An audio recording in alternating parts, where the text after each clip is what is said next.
Il y a vraiment une habitude que nous, les êtres humains, nous avons, c'est de vouloir savoir qui est la personne qui nous dit ce qu'elle nous dit et pour qui elle se prend pour nous dire ce qu'elle a à nous dire.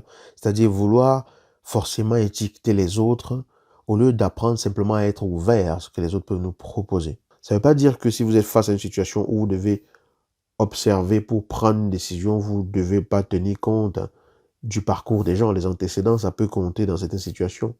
Mais je vous parle de la relation de vie au quotidien. Une personne qui vous donne un conseil ne vous le donne pas parce qu'elle est meilleure que vous. Elle vous le donne simplement parce qu'elle voit différemment de ce que vous voyez, d'après sa propre expérience. Elle a peut-être tort, elle a peut-être raison. C'est à vous d'en décider. C'est à vous de savoir ce que vous faites. Mais lorsque vous demandez conseil à une personne, ne jugez pas le conseil par rapport au fait que cette personne un jour elle-même a commis cette erreur. On peut avoir été un gros fumeur, un fumeur qui ne pouvait pas s'arrêter du tout.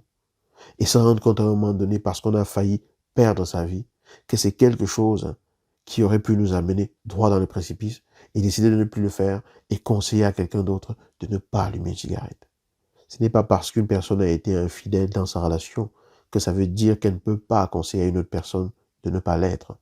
On peut l'avoir été, s'être rendu compte de l'affrosité, je ne sais pas si ce mot existe d'ailleurs, du caractère affreux de ce qu'on a fait, s'est rendu compte qu'on s'est oublié, s'est rendu compte qu'on est sorti de la route, s'est rendu compte que, en fait, c'est pas quelque chose qui est fait pour soi, et décider que ce genre de choses n'arrivera plus jamais de sa vie, et conseiller à quelqu'un d'autre de ne pas le faire.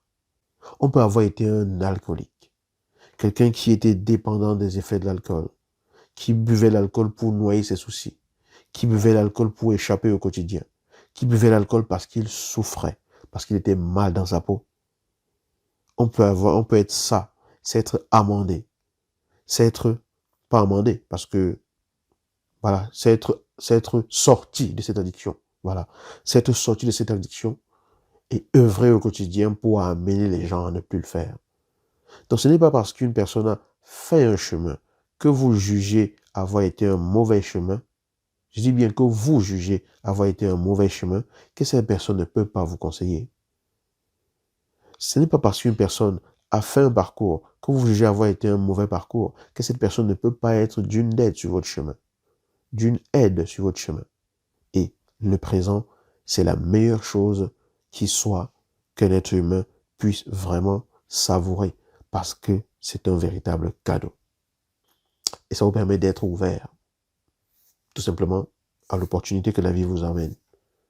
Parce que parfois, la vie peut vous amener sur votre chemin quelqu'un qui a vécu exactement le même égarement que vous êtes en train de vivre, mais qui est en train de faire un chemin de, comment dire, de restauration par rapport à lui-même. Et la vie lui donne l'occasion de vous aider pour lui-même pour lui-même, en quelque sorte, se pardonner d'avoir fait ce qu'il a à faire, d'avoir fait ce qu'il a eu à faire.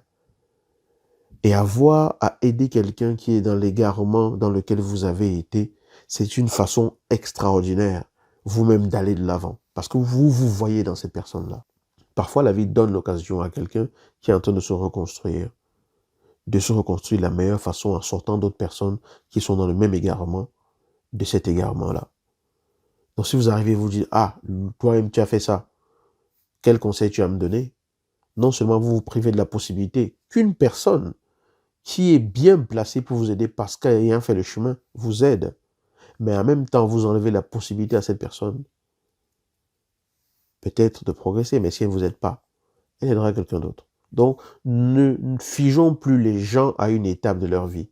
Ne décidons plus qu'une étape de la vie d'une personne, c'est sa destination finale. Ne décidons plus qu'une étape qu'une personne a vécue dans sa vie, ce soit toute sa vie, que ce soit l'aboutissement de sa vie, et que cette personne, tout simplement, on a déjà écrit le résumé de sa vie et que c'est terminé. C'est comme si cette personne n'a plus rien à vivre. Ce n'est pas à nous de décider de cela.